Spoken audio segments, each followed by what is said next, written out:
Good morning, Philip. Hello, Clarke. Hello there. Bonjour, I should say. Bonjour, yeah. Now, so I'm in Scotland, where it's about to start snowing again, apparently. You are in Paris. What's it like there? Well, as you know, because you were over here a couple of weeks ago, I'm looking out at a beautiful view, 40 miles of Paris with the Eiffel Tower. It's all looking good. Pollution is very limited, so I've got a very nice, expensive view here. Oh, that sounds lovely. We can. It was lovely to meet you the yeah. other week. And Paris is spectacular. Yeah, but I worry about why people come and visit me because usually the second time they visit, they bring their wife or husband and their kids. So I realise it's not a very professional visit. They just want to take advantage of the view. So. Yeah, you probably have the best view I have ever seen in anyone's office ever. It's nice and expensive. It was very nice. Okay, so today, if I just frame it for people that are listening, so I was in Paris a couple of weeks ago, and I had a fascinating time talking to you, and there were quite a few little bits and pieces that I picked up, and I actually noted them down. And maybe we'll come back and discuss them. Mm-hmm. But first, how about could you tell us how this all started for you? How your TOC life started, and I know it featured our hero, I guess, Ali Goldratt. Yeah, well, I'm sort of half French, half English, living in Paris, British passport and stuff. And I started my career in industry in France. I have an engineering degree. And very quickly, in the first 6 months of working in industry, I discovered what today people call lean manufacturing. That was 31 years ago. And I've been doing that ever since. 2 years later, I was hired by somebody called Eli Goldratt, never heard of him, who was setting up a firm here in Paris called Creative Output France, and this is where I started my lean journey. My theory constraints journey. So I've been doing basically lean and theory constraints now for 29 years, and that's the short end of my story. Right now, I'm the CEO of Marris Consulting, based in Paris. I have been. The company is 10 years and 2 weeks old. And before that, I was a horrible consultant in a big consultancy firm. And before that, I worked. I had a proper job in industry when I started off my career. So that's me. Right, cool. So 29 years. I'm not going to do the maths and record it, but am I guessing 85, 86-ish? Beginning of 86. 86. I was still at school then. Yeah, the goal had been published, but in a sort of confidential manner in 84 in America. And one of the first things I did when I joined Ellie was to publish the French translation. This will show you my age, sort of thing. I've got I arrived when the goal. This is the original edition in American was published. I helped translate Le But, this is the 1986, maybe 87 French edition original. And when I met Elie, he was doing something that he tried to forget about the rest of his life, which is things like this, the opt software, which this will show you my age. It's got lovely stuff in here. It's got things like this. Okay. Now, I know that you youngsters aren't going to know what this is. This is a 5 1/4 inch floppy disk, 1985 Creative Output, which tried to teach people how to manage things like bottlenecks. Okay, so yeah, I've been doing this for a while. Right. Well, that's impressive. I actually have a copy. I managed to get a second-hand copy of the first edition. But I've never read it, but I really want to compare the before and after version as it's changed. But okay, so you started out, you worked with Ali for a few years, and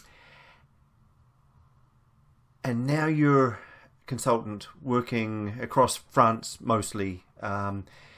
So here's the bit that I found most interesting talking to you is that your interest is in applying the goal and critical chain, the stuff in those two books, to actual real life businesses, rather than the thinking processes.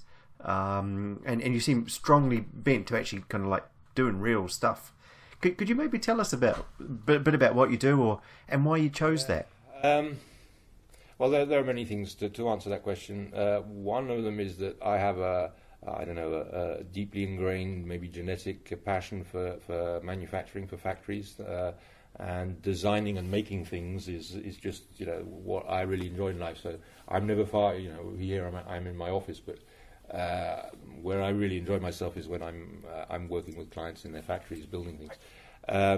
So that means that both theory of constraints and lean have been something very, very important to me, because they are important transformations of the way people design things and make things.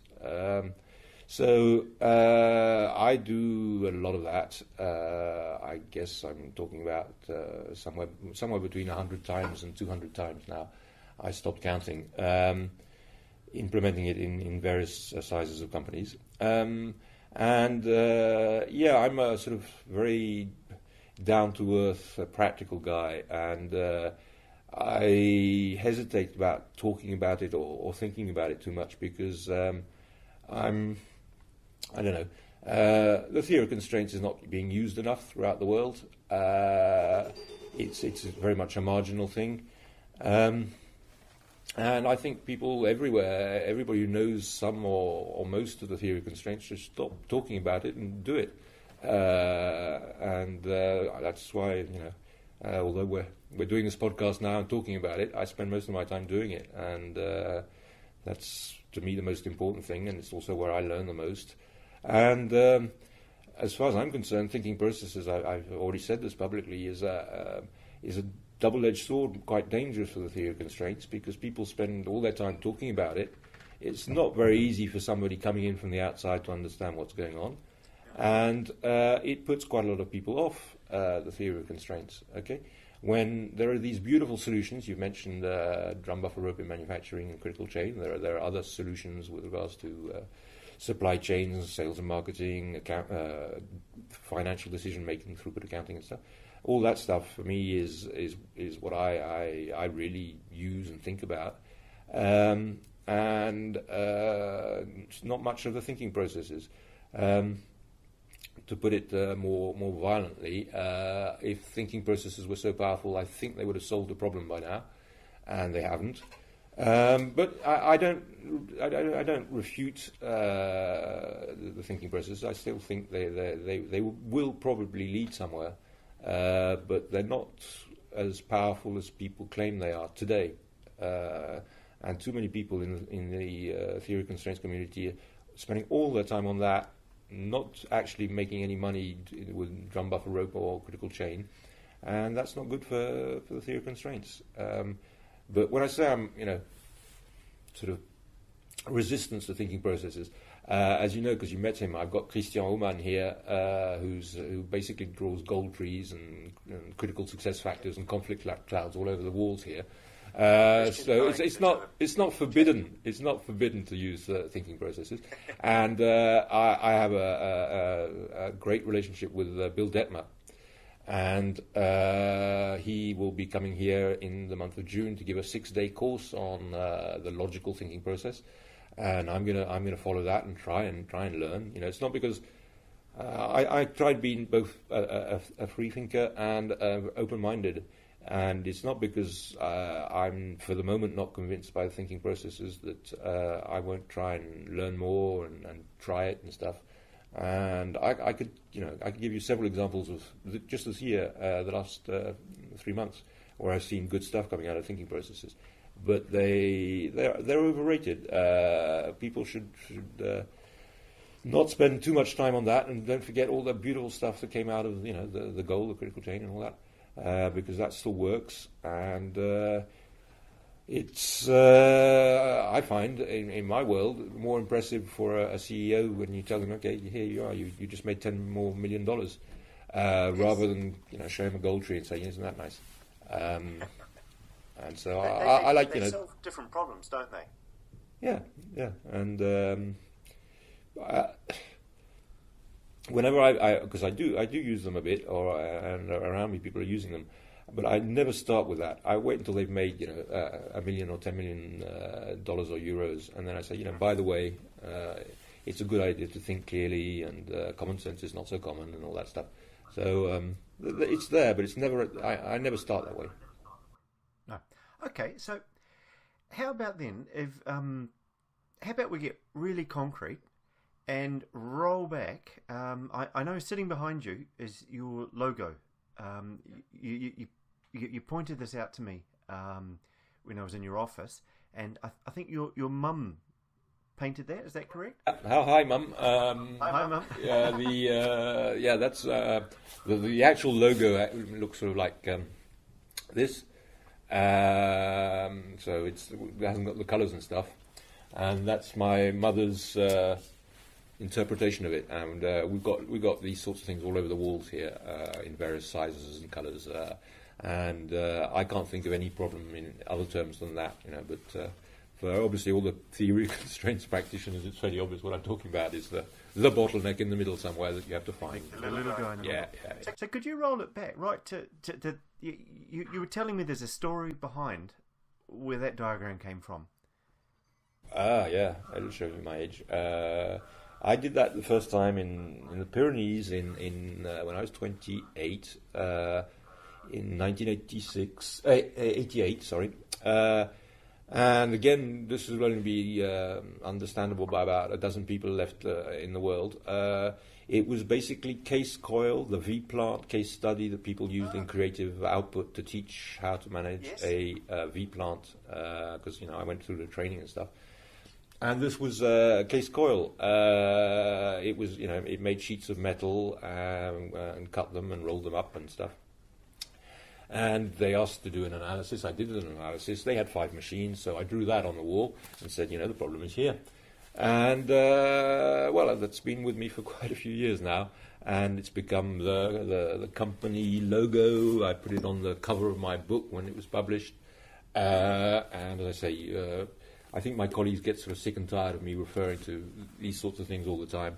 Oh, and by the way, talking about books, this is just a little plug. Don't forget to buy and read this little thing by him there, over there, Rolling Rocks Downhill. Okay, great stuff. And we'll be putting out some videos about that too, won't we? We've started. Anyway, where was I? War stories. I could go back to those days, but I'll give you just something that's going on now. As I say, I've done 100 or 200 of these things, and I'll just give you the one that's freshest in my mind because we're doing it at the moment. It's plants and not far from Paris, 400 people in the aeronautics business. They make flight control systems, the things that make planes go up and down and left and right. And they called us in because they had a big due date delivery problem. And they tried many things over the past 5-10 years. Some of the most expensive, well-known consultants in the world, some of the best plant managers in the group. The group is 35,000 people with factories all over the place. And the clients, who are the largest airplane manufacturers in the world, were just absolutely furious. And they'd put them on new business on hold, so they weren't soliciting them for future airplanes. And so basically this factory was going to die, and everybody knew it because it couldn't deliver on time.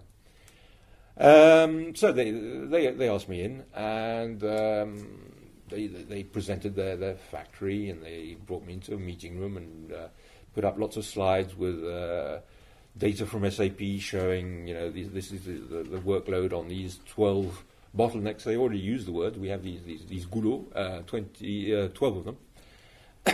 Nice, big, sexy-looking, expensive machines, bzz, bzz, bzz, bzz, and all that. And they showed you the data shows that they're all overloaded, so that's why we're late. Okay, I said, let's go down to the shop floor, right? This thing. And let's see what's going on. And so I spent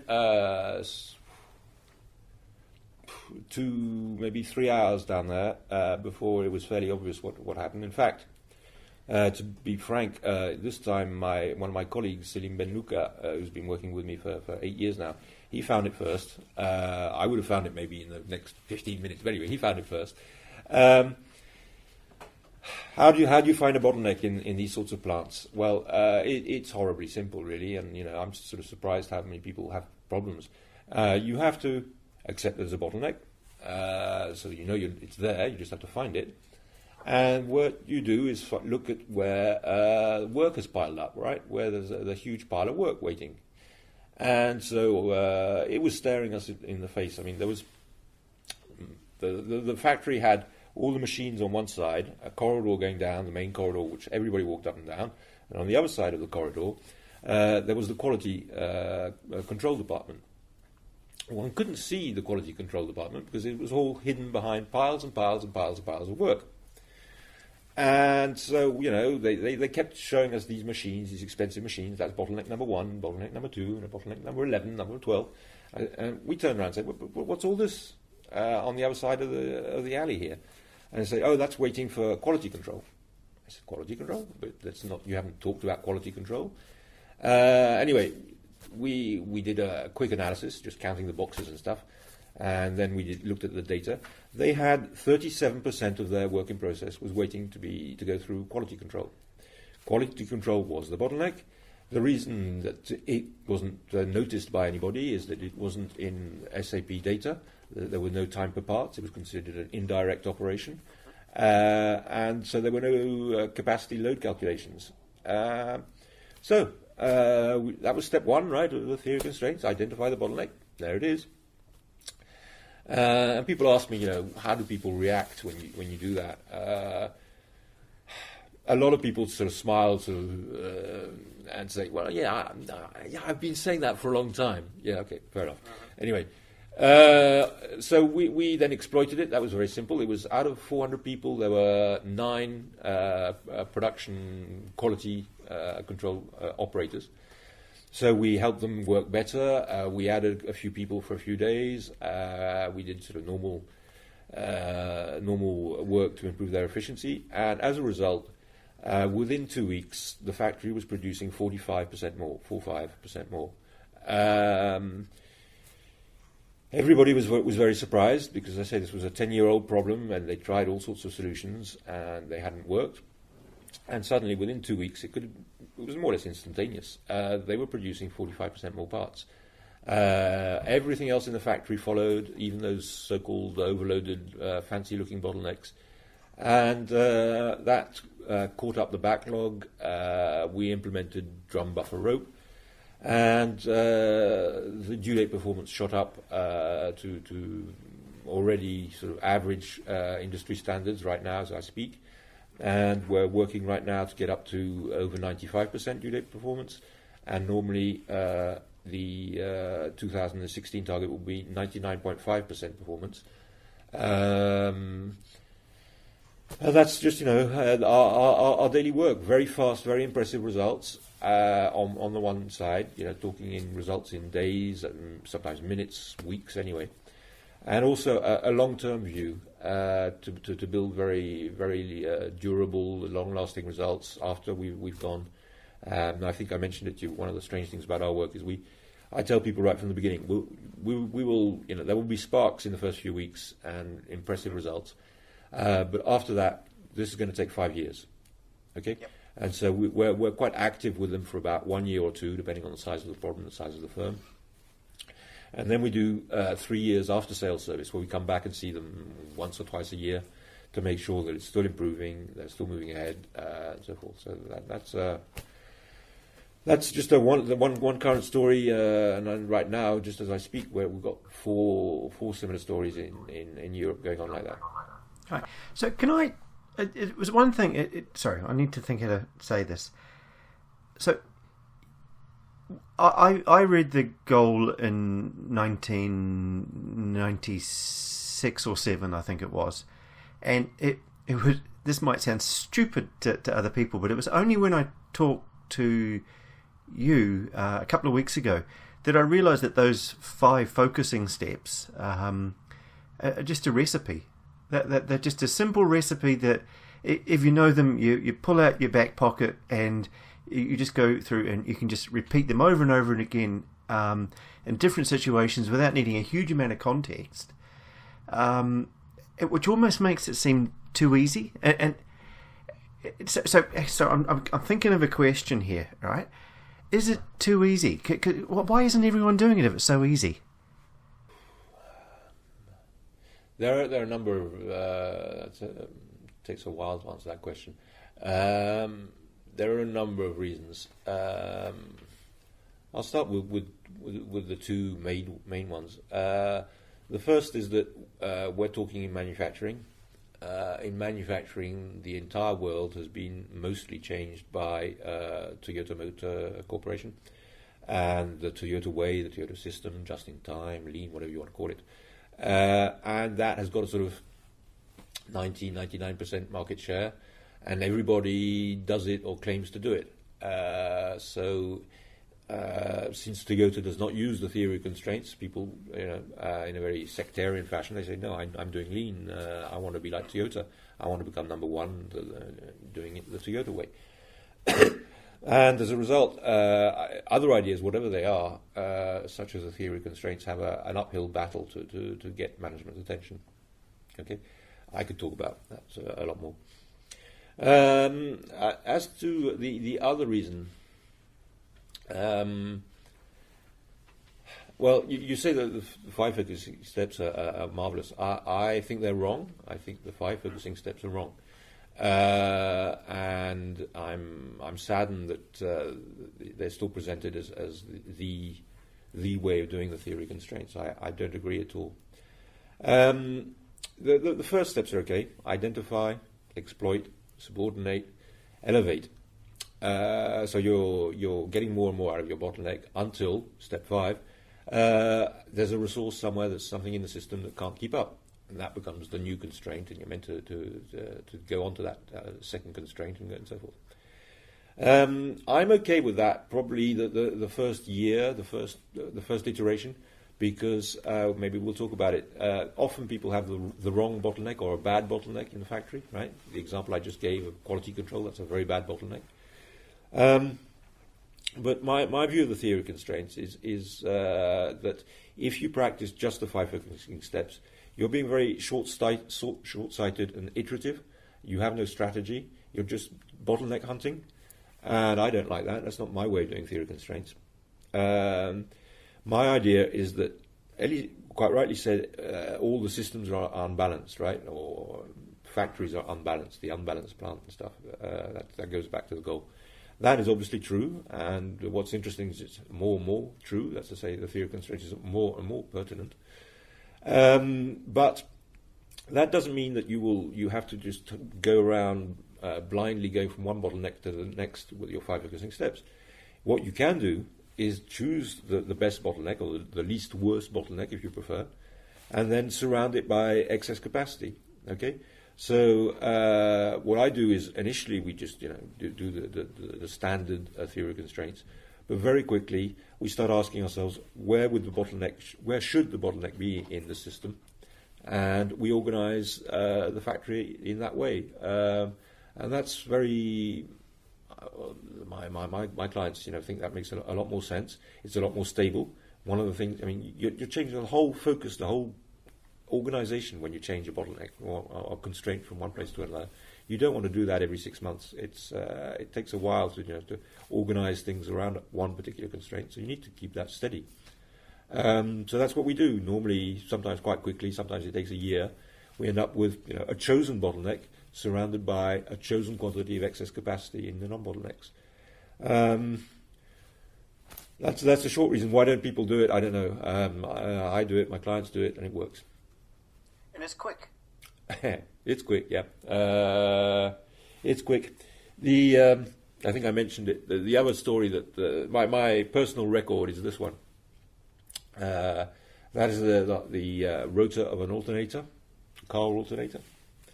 That goes back to 2012. It was I was called in urgently because there was a big problem between the let's say one of the 3 largest car manufacturers in the world and one of the 10 largest equipment manufacturers in the world, and they were fighting with knives and stuff because the whole of the North American continent was being slowed down by the supplier who was not supplying enough alternators for the whole continent. They called me into a very I've never been in such a stressed out factory in my life. They had sent, this is a large organization with over 100 factories. They'd sent 11 of their best plant managers to the plant to manage it from all over the world. So there was a plant manager behind every machine nearly. It was a 1,000 person factory in Mexico. And what had happened, people wonder about where the reputation of the theory of constraints is.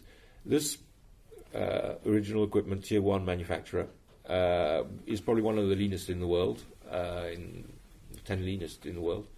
They have, since 1970, a lean system, a very reputed system. And they'd been using that until I arrived. Okay, and I was told when the boardroom decided to call upon me, it went like this: well, guys, we've done everything. We've tried all the lean tools we have. We've tried all our best lean sensei and stuff. What can we do? And this quiet little voice from the end at the back of the boardroom said, maybe we should try the theory of constraints. We've got nothing else to lose, And so here I come, in obviously fairly hostile territory with my, we talk about the sect of the theory of constraints not being very open to lean, but the lean sect is not very open to theory of constraints. So they met me with machetes and stuff. And I turned up. Anyway. I identified the bottleneck, step 1. That was very easy to do because they have in their system, they have a little sign, a little panel next to machines that says this is the bottleneck, right?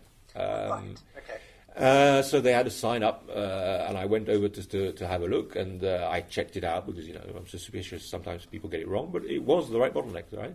So here we are in a factory. It was very, very tense because they were not supplying Detroit and all the other manufacturers sufficiently. It was costing them 10 million euros a week in aircraft, everything. It was just catastrophic.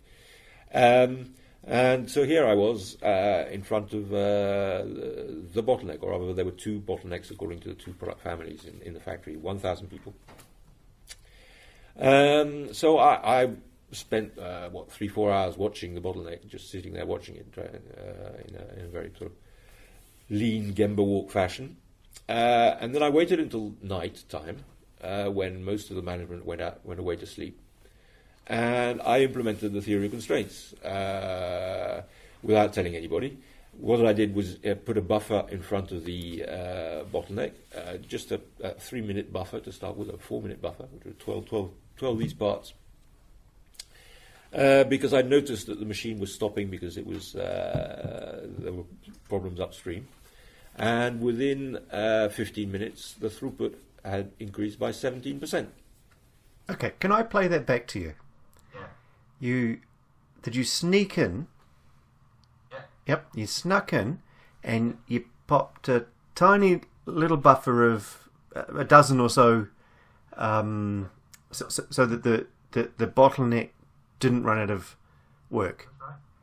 And then you snuck away, and then the following day, the numbers went up. The numbers were already good for that shift, well, of course, when the lean experts turned up and they said, "What the hell's going on here? These are the best production runs we've ever had."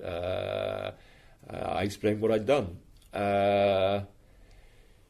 It was, as I say, a lot of tension, a lot of a very high stake job, but it worked, and it solved their problem. We did more stuff than that. We increased the factory throughput by about 35% in 3 months, using the theory of constraints because of in various ways, and that was it. And I think I told you one of the fun moments was when I'd done that. I can remember it was the following night or evening.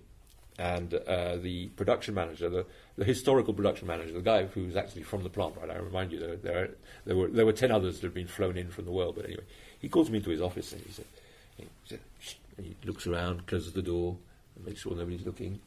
And he goes to the bottom of his bottom drawer, and he pulls out a copy of the goal, and he says, "Yeah, you did it, yeah. I never dared do it here, but you're right. You know, I used the goals, great stuff."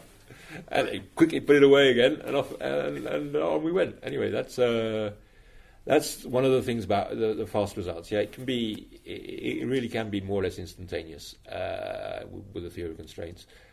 People talk about the 1%, 99% focus, way beyond Pareto's 20/80. It's very, very true. If you think about this one, you've got two of the world's largest firms fighting. Why? Because they have alternators that are late. So it's in the alternator division. In which factory? In Mexico. In Mexico, there were 21 autonomous production units. In those 20 autonomous production units, 2 of them were bottlenecks. In those autonomous units, there were 15 machines. Of those 15 machines, 1 was a bottleneck. You got to the bottleneck. And when you looked inside, you keep focusing, right? So now we've got a problem of about this size. It turned out that it was some parts of the operation of that that we could improve.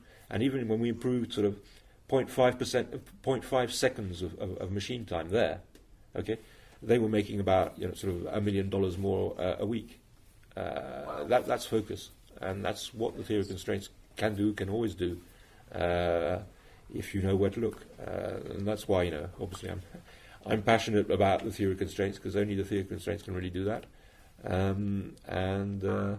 Don't ask me why people aren't doing this all over the place, because it works. Yeah, there seems to be lots of little pockets of it happening around the place, and loads of people buying the goal over the years, but not all that many sort of using it. Even in my world, the Kanban community, which is a type of agile development, which is based on TOC. David Anderson, who named it and kind of drives that particular movement. His background is TOC, and yet when you read stuff coming from the Kanban community, they almost think bottlenecks don't matter, but they still have bottlenecks. I think they just handle them by limiting WIP and working that way. But there's kind of it bothers me, because it's this rather magical little thing, which I think will make the world better if everyone just thought that way, and we don't. Anyway, can I change tack? Oh, sorry. No, I was just thinking. The one thing clearly that whatever my personal opinion is, I don't think that really matters.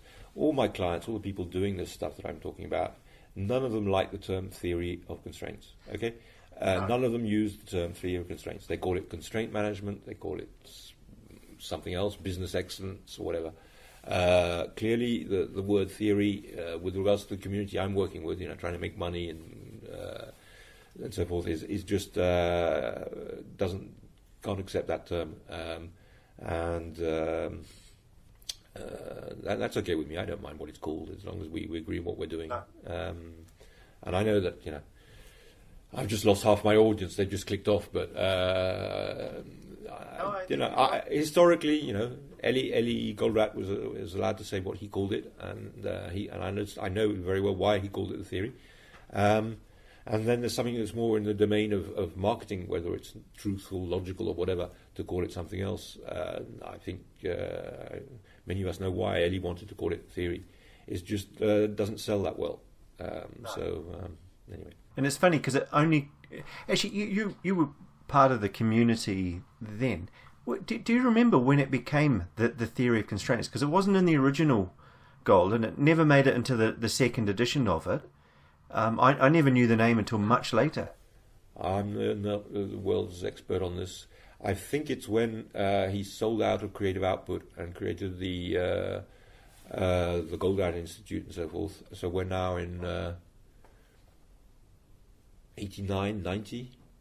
Right. I would say that's when he started using it. But historians of the theory of constraints will know much better than me. I'm going to go try and hunt that down, actually.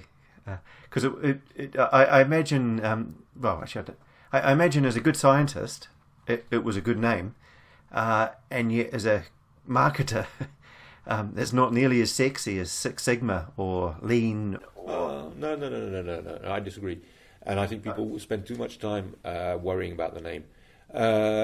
Theory of constraints is not a very good marketing term, but nor is Lean and nor is Six Sigma. I mean, try and sell something called Six Sigma. I mean, yes, yeah, true. I couldn't do it. No, it doesn't help. But let's not spend too much time thinking about it, because the competition doesn't have a very good name either. No. And I don't like the term competition, by the way, but the others, right? So let me change tack here a little bit. So there was something you said to me the other day, which annoyed me immensely, because it was one of those. It didn't really. It was one of those insightful little comments which I had lurking in the back of my mind. And I'm not quite sure how to react to it. So I said the follow-up book to my book, the next business novel that I do, assuming I ever actually finish it, following this one. After reading this one, yeah. After reading that, you'll. So that one's about speeding up projects and finishing them on time, and sort of, but by almost by accident, making more money, making a lot more money by doing that. The second book is actually where they focus on making more money, and I want to call it the snowball effect for reasons that will become clear when people read it. But it's all about turning software development into a money making machine, really. Now, one of the problems I have is that I don't actually care about the money side. But I do immensely, because it's the justification we have for doing all these things. And what I find is a lot of people who have my background, which is basically engineer, programmer, we seem to find the idea of making money off-putting. So what you said to me is I said, well, look, I've got this. I'm thinking of coming up with a little sort of short book, that explains this stuff in terms of making money, and I can't remember, I'm going to call it something else. And you said, why don't you call it how to make a lot more money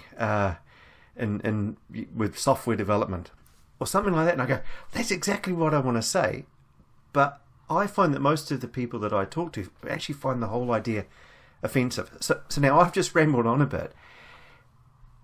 Do you sell the idea of making more money, and how do you find people react to that?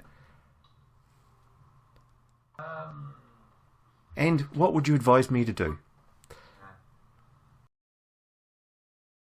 I was thinking some more because of this discussion. I wanted to go back and reread the last pages of the goal, because it seems to me in the goal already, at least in the later editions, Ellie Goldratt wrote, "Is the goal really to make money?" Asking the open question. And there are many discussions about that. And I think, in my opinion, and maybe that's what Ellie Goldratt was hinting at when he wrote that, is that the ultimate and only goal is not to make money. It is probably a necessary condition. A necessary condition for another goal, which is, will be different from one person to another as to what they want to do to have the most fulfilling life possible. Anyway, to come back down to what I do with my clients, we talk about making money or losing less money. And once we got above the threshold of not dying, we discuss how to make more money. But it's usually a necessary condition with a larger, more beautiful project. And again, you can take whatever reference you want, but already Toyota was one of those. Toyota's goal in life was not to make more money. It was to become the largest and best car manufacturer in the world.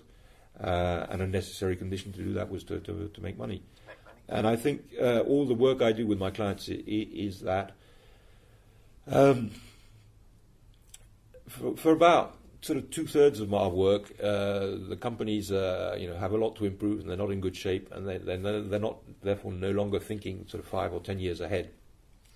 So the first thing there is just to reassure them that they can survive and they're not going to disappear and so forth. And once you've got that, then you ask the question, so what do you want to do in life? Where do you want to go? And so there's a project to do this or that. The case I mentioned earlier on, they make flight control systems. Flight control systems in the past have been hydraulic, and now they're becoming more and more electrical. And these guys are good at that.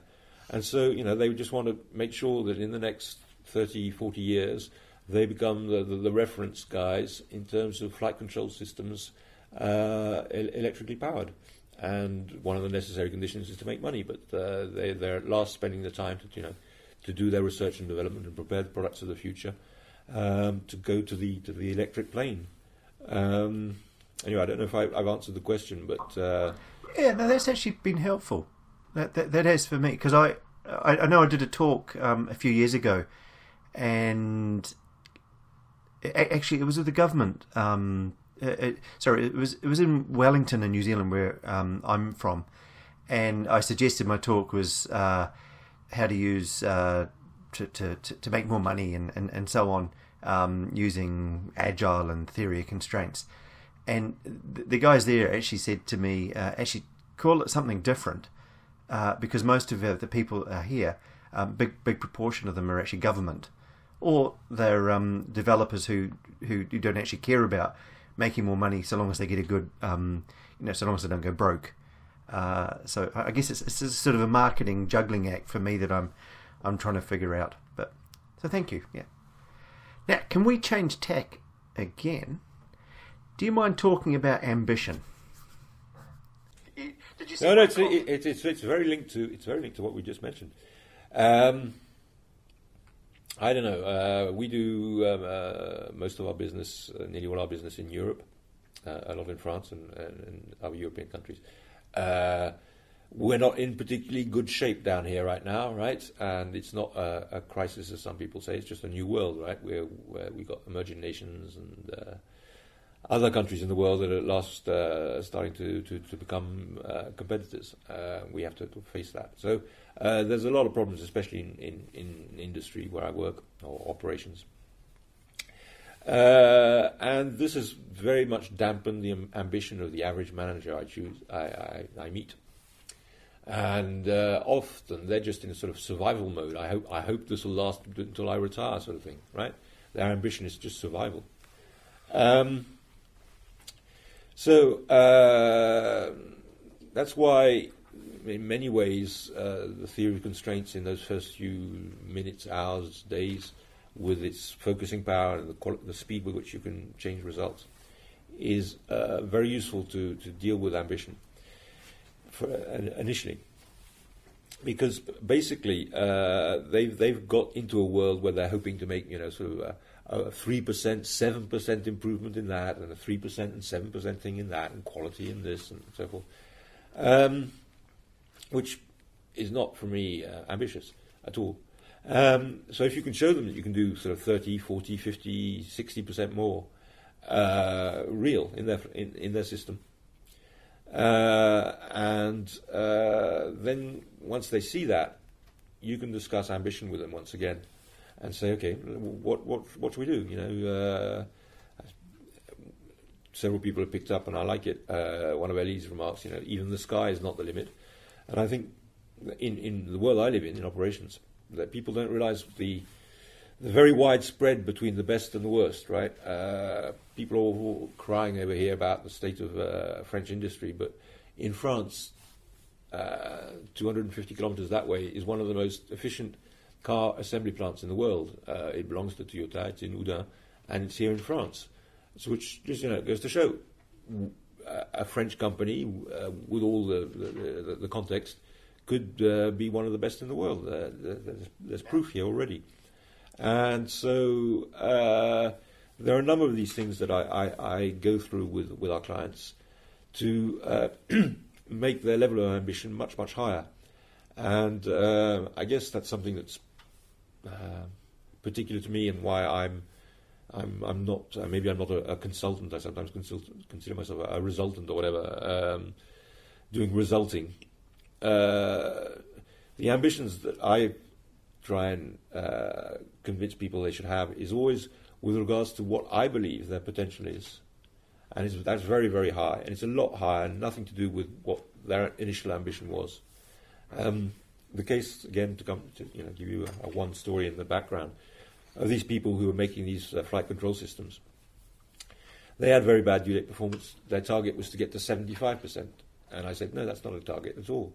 It has to be 95% as soon as possible, and let's try and hit 100% or 99.5% as soon as possible. And the financials of it is the same. Why don't we make money doing this stuff? I don't know if I've answered your question, but yeah, I personally, it's one of my jobs with regards to our projects, where the teams are actually doing the drum buffer ropes, the critical chains and stuff. And I try and help the CEOs and the boards to say, with all this, where are you going? How far, how fast can you go? Because there's a real deficit of ambition in the average boardroom today here in Europe. I know that resonated with me when you sort of talking about those things, and then I came back and my bosses asked me, what did you get out of Paris? Did you have a good time? Yes, I had a good time. Did you have any good food? Oh, yes, I had some good food. Did you learn anything? And I go, actually, I think in the last 6 months, I've become a bit placid, a bit timid, and my ambitions have just sort of, I've just become happy with, we've made quite a lot of really significant improvements. And then I was just kind of happy with that. So it was good. I sort of started to figure out what we need to do next, and so that's your fault again. So thank you. Okay. Yeah, and again to honour Ellie's writings, I say I have trouble with the 5 focusing steps. It's written in big with 4 exclamation marks after it. If you write it up correctly, beware of inertia. Right, and that's obviously very true. It's true in a number of ways. Both drum buffer rope and critical chain can put your systems under control and give good performance. Okay, so you're here, and suddenly you'll go up here, and you're like that, and you can fall asleep on that. You can fall asleep on those buffers, fall asleep on that performance. Okay, theory constraints in the manufacturing drum buffer rope can make you make money and deliver on time, even in a bad factory. Okay, and so that's the danger. You set it all up; it's all tuned nicely, and it all seems to be running okay. But you're not. You've fallen asleep on your buffer on your system. Okay, and critical chain is the same. You can do 50% reduction in the durations and finish all your projects on time and stuff, and people say, okay, good. Now we're good. But are you developing the right product? Why aren't all your products bestsellers? Stuff like that. Yep. So There's plenty of places to go. There's a lot of work to do even once you've mastered the TOC solutions.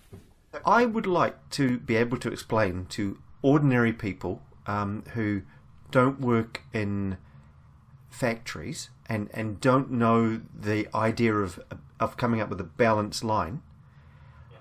Why balancing factories and projects, because this is a real problem I actually have with one project now, why balancing them and taking all that spare capacity out sucks. Can you help me with that? Because for me that's easy, because our work overlaps in the area of software development, and that we do 50% of our work is critical chain, project management, new product development. And in these new products, in today's new products, there is more and more software in there. Okay, so I don't know if people realize that today the development costs of a new airbag for a car, it's now got to 60% software, right? It's because it's spending all its time thinking and taking decisions and stuff. So we've got a lot of software development work going in attached to a product. So how do I explain it? Well, I give it my personal version because that's the way I live through it. I started off on the shop floor in factories, practicing the theory of constraints. Okay, and when you try and manage a factory, you have quite a lot of data, right? You've got the time per parts, you've got the machines, their calendars, the shift patterns and stuff, and you've got MRP, ERP systems, so you can do calculations and do SNOPs and try and have a balanced plant, right? And in fact, every end of year you will prepare a budget for the following year, okay? And with all this data, you'll do the calculations with the forecast, the order book, and whatever. And forget the forecasting accuracies. This happens even with people I'm working with in aeronautics that have an order book full for the whole of next year, right? There's no uncertainty in demand.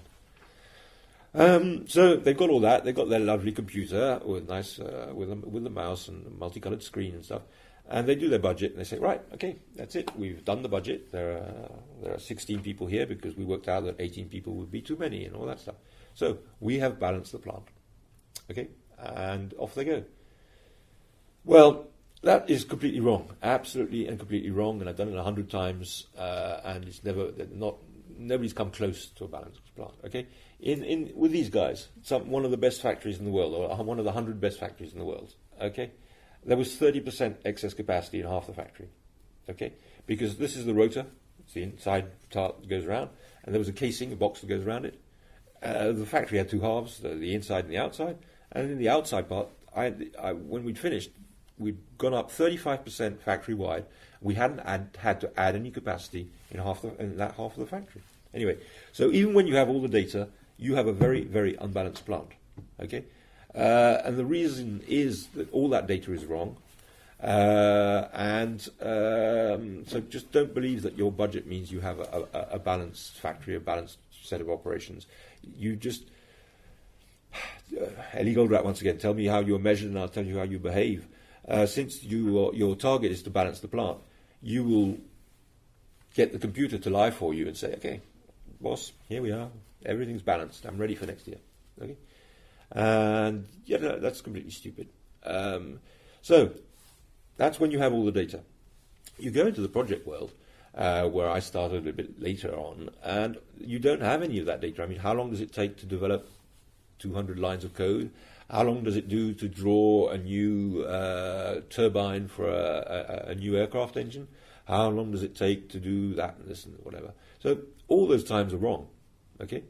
And yet again, people with this wrong data say when they design a project, when they plan a project, I've got the right number of people. I've got 20 people here because I don't need 30. And off they go. In that world, the imbalance, the discrepancy between the constraints and the non-constraints can be at least a factor of 3. That's to say that's 3 times more capacity in the system than needed. It can be a factor of 10. I've found projects in which there are 10 times more people or 10 times more capacity in part of a project with regards to what was actually required. Okay, but you don't see that because all the data is wrong. And when you are a non-bottleneck in a project of software development or product development, it's quite easy to fake work. I mean, let's take people who are here. Okay. You just rework it and tune it and redo your software and retest it and whatever, and keep yourself busy. It's a lot easier to look busy in the immaterial world than it is in the factory world. So anyway, that's the speech, and then you prove it quite quickly by identifying the bottleneck and saying, you see, these people can only do so much, and these people, in fact, they can do 3 times as much. And it just all makes sense. And what is more and more surprising is, and that's why I find the theory of constraints getting more and more pertinent, is that as life moves faster and faster in various ways, new technology, new markets, new products, and so forth, people just have less and less time to reduce the imbalance in the system.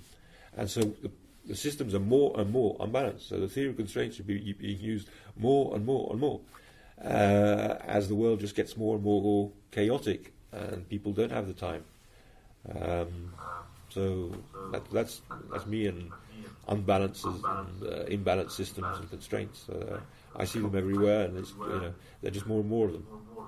Yeah, I like that the the case I'm thinking of is a project I helped resuscitate and got it sort of nicely set up with development. It was initially testing being the bottleneck, as it almost always is in my experience, and then over time it transitioned to be development in general, and then just a few experts in the middle of it.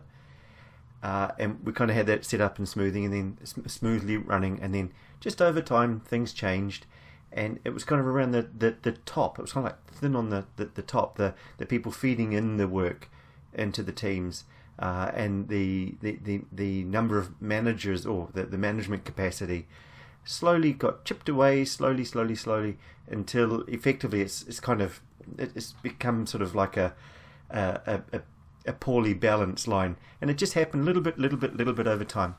But it's only it took me, embarrassingly, it took me quite a while to realise that this is actually what happened. But it's really important. So look, we have just 2 minutes. I need you to give me two things. One is a book recommendation for everyone else. Everyone who's watching it, what book should they read apart from The Goal? Apart from that one. I would recommend this new book that's just come out. It's a very hot bestseller called Rolling Rocks Downhill. It's written by a sort of Scottish New Zealander, Clarke Ching, and it's all about putting theory constraints, agile and lean together. Not to make money. He doesn't like making money. That's the next book. But that's true. This is the book I recommend. Right. Well, thank you very much. That's very kind of you. Right. Okay, so my second question to finish is: what other book apart from that one? Is there another book? Okay, another book. Oh, I haven't checked to see what people answer to the question. I'm going to give a silly, obvious answer. I would recommend a book written by an Israeli called Eliyahu Goldratt called The Goal. If you've read it, read it again. If you've read it only twice but haven't read it in the past 5 years, read it once again. I hand out, 50 copies a week, and it is still a remarkable book. Even though it was written before internet, before mobile phones and stuff. It's such a rich book that it's worth reading again if you've already read it, because it's the kind of book you can read many times, and each time it'll stop and think. So that's my second book is The Goal. Well, that's a very good place to finish. So thank you, Philip, and thank you to Christian in the background.